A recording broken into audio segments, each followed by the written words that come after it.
Kijana mmoja ambaye alikuwa akifahamika kwa jina la Hamisi Nchambi amekutwa ameuawa huku mwili wake ukiwa umeelekezwa juu ya kaburi katika makaburi ya Miemba huko Manispaa ya Tabora, lakini ambapo tukio hili limegunduliwa na wananchi ambao walifika kwenye makaburi hayo kwa ajili ya shughuli za mazishi ya mtu mmoja ambaye alifariki huko kata ya Malolo. Lakini kijana huyo ambaye alikuwa akifanya kazi ya usafirishaji abiria kwa njia ya pikipiki maarufu kama bodaboda, mwili wake umekutwa ukiwa umefungwa kwa kamba ngumu za plastiki kwenye maeneo ya miguuni, lakini pia mikononi pamoja na shingoni, huku baadhi ya mashuhuda wakihusisha hilo na unyang'anyi wa bodaboda. Lakini serikali ya mtaa wa Ulambaka Kanyenye kata ya Malolo umethibitisha kutokea kwa tukio hilo na ni la kusikitisha ambalo limeacha maswali yasiyo na majibu kwa watu wengi.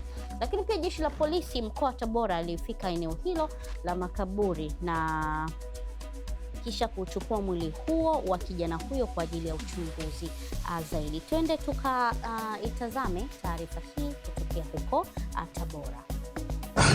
Ana kamba shingoni, ana kamba mikononi. Sijajua kuna maisha wanakuangalia kwenye msiba wa marehemu ambaye amefariki Malolo, lakini wakati huo tuko kwenye harakati za kuzika, watu walikimbia huku na mimi pia nikashiriki kuja kuangalia, tukakuta ni mwili wa huyo dogo. Fikia jana tulikuwa naye mpaka jana. Sasa yawezekana tukio likawa limetokea usiku zaidi au leo alfajiri.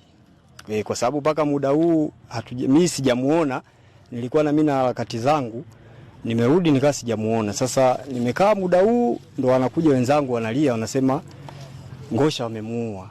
Kwa kweli wameua kikatili sana. Binadamu tumekuwa na roho mbaya sana. Ni kijana ambaye ametoka kwao Nzega kijijini kuja kujitafuta kimaisha. Yeye ndo tegemezi kwenye familia yake. Kwa kweli ameua vibaya sana. Tunaomba serikali idhibiti, maana huu ni mwili wa pili sasa ndani ya kata ya Malolo. Mwili wa kwanza uliogotwa juzi kati ni kijana wa Isevi, lakini aliuawa Isevi akaja kutupiwa majaruba ya Malolo, na huyu kijana wa sasa ni wa huku Zunguni na ameuawa.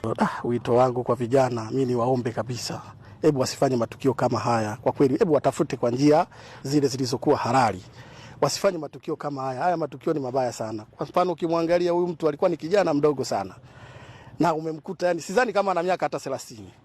Kwa kweli mimi ni waombe tu vijana wasifanye haya matukio ya namna hii. ST Bongo, nyumbani kwanza.